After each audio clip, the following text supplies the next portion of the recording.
Today I'm going to give you some handy tips in this video of how you can score better on par threes. You don't have to change your golf swing, but if you follow these steps, you're probably going to start to see that your par three scores are coming down. Before we get stuck into this lesson though guys, please hit the subscribe button for me down there. We have loads of advice to help you improve your game and also enjoy this beautiful game a little bit more. Let's take a look at how you're going to get better on the par threes. So tip number one, and we have no excuse for getting this wrong, but actually if we do get it wrong, it can be quite harmful. And if you look at these two golf balls that I've got pegged up here, you'll see exactly why this is very harmful. Ball number one, which is our correct golf ball, we can see it's just hovering above the ground on the tee peg there. Golf ball is pretty much covering the middle of the face. Ball number two, which I see a lot of people doing, is this one, where the ball is pegged up high, and we're trying to do this for a reason. And I think the reason that we do see a lot of people pegging ball number two up the way it is to try and ensure a little bit of strike. Now you might be in the other camp where you actually don't even use a tee when you're playing a par three, but I would generally advocate that you do use one. It's a hard enough game.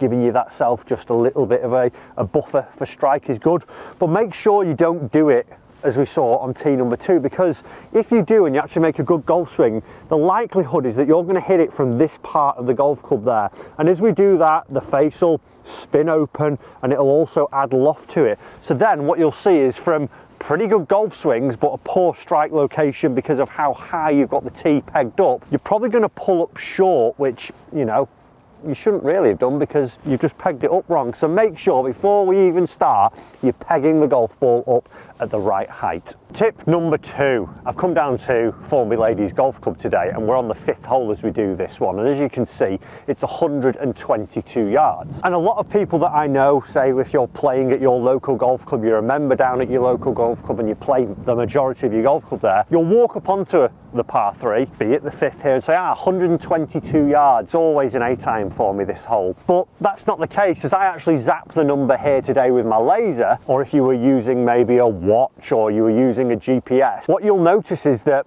the actual distance changes for me today. As I've zapped it, it's 115 yards, so 7 yards difference from what the post is saying to what I've actually gained with my laser there. So that's half a club for me, or maybe even a club for some people. So we need to get the right information as we start, because as I now play this yardage at 115, I can actually choose the right club for myself. Also, as I've come onto the tee, the wind's really pushing down for me today, so that's going to factor into it. You might play with the wind a little bit more into your face. We've got to gather the information that is relevant for the day that we are playing. Just because that post is saying 122 yards, it's changing every day. You might get some greens that are 30, 40, 50 yards long. Here this green's actually only pretty small, but even as the pin moves around from front to back, we're going to start to notice some subtle little differences. So one day you could be hitting a 7-iron, the next day you could be hitting a pitching wedge.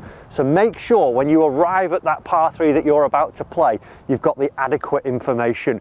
What is the distance today, not what it says on the marker. Right, come on, good shot Matt, par three, dead easy, just take aim at the stick. Oh, it's not my best strike, and because I've gone flag hunting, I'm off the back and down the right hand side of the green. As we play par threes, we're probably getting sucked into a little bit of, oh, I could get a hole in one, or oh, it's a shorter hole, I should be actually making par, it's an easier golf hole, and we start to think of where the flag is, let's attack, attack, attack. It's not the case on a par three. What you'll tend to find is that a lot of the architects, as they've designed the golf courses, they trick them up and they start to put different features in there, whether it be slopes off the side of the green, you see more undulation, you'll see more bunkers, you'll see water coming around the front of the greens.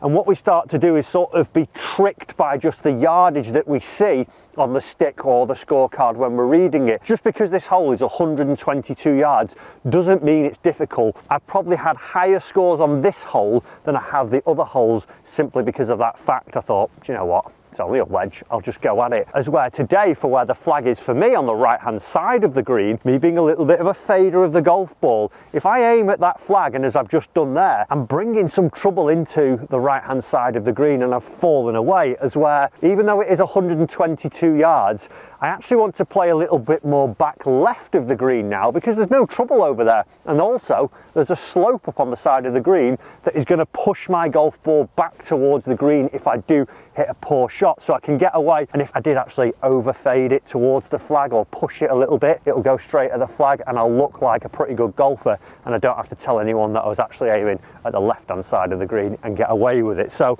as we play our next ball now, I'm going to be a little bit more cautious of where I'm aiming and just take into account all those things I've just said, the trouble being right and that flag being on the right.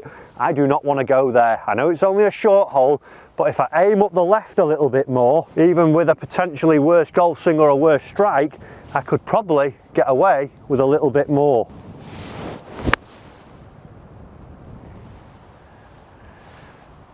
And there we go, safely aboard the green, and now I've got a birdie putt, all because I've actually just aimed a little bit better. Instead of being greedy, I've taken my medicine and I've set up a good birdie or even a par, bogey chance, whatever it may be, for your appropriate level. So it's giveaway time, guys. We want to hit 300,000 subscribers by the time the Open Championship is played at Royal Troon, and we need your help. And as a thank you for helping us do this, I'm going to be giving away one video lesson every Tip Tuesday. So you'll get the chance to have your swing analysed by me and then a personal video sent back to help you improve your swing. A couple of things you need to do to be in with the chance of winning this. Number one, you need to be a subscriber to the channel. Number two, I need you to leave me a comment in the comments below. And then finally, I need you to like and share the video with your friends, because the comment with the most likes will be the winner of the video analysis with myself. So make sure you get commenting, subscribing, sharing and liking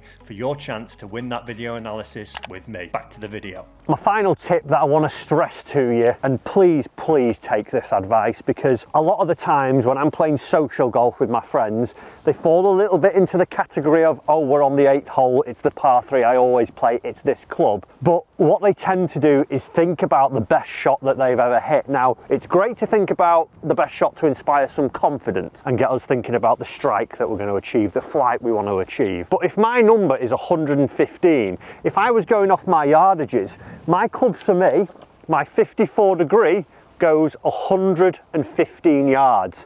Now it's cold today, and that's 115 if I'm striking it nicely. So if I were to pull this club out now and knowing that there's trouble at the front of the green, and I just catch this a little bit toey, a little bit heely, or a little bit fat, let's say, I've got ground to cover to get up to that flag. And also, the flag's pretty close to the front of the green today. It's not right towards the back, so I've actually got more of a buffer towards the back of the green. So if I were to hit my Sunday best shot to try and get it 3 yards beyond the flag, let's say 118 yards, I've got to get a really good strike. And am I feeling that I'm going to achieve that today?